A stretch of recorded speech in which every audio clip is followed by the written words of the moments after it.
Hello বন্ধুরা, রবিবারের দুপুরে শুভেচ্ছা জানাই সকলকে।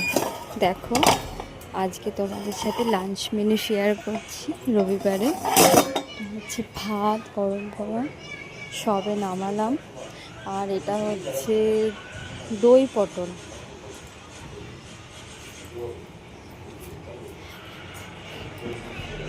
দই পটল রান্না করেছি আজকে।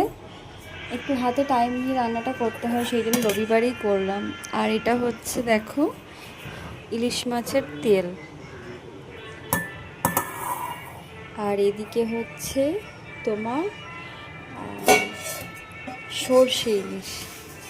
সর্ষে ইলিশ রান্না করেছি। কেমন হয়েছে তোমরা বলবে সবাই, কমেন্ট করে জানিও কেমন। তো সর্ষে ইলিশ মানে ভাপা ইলিশ আর কি। ইলিশ মাছটা ভাজিনি, সর্ষের বাটা দিয়ে আমি কিন্তু কড়াইয়ে দিয়ে আমি কিন্তু চাপা দিয়ে দিয়েছি। সিমে আস্তে আস্তে হচ্ছে। তো চলো, টাটা সবাইকে।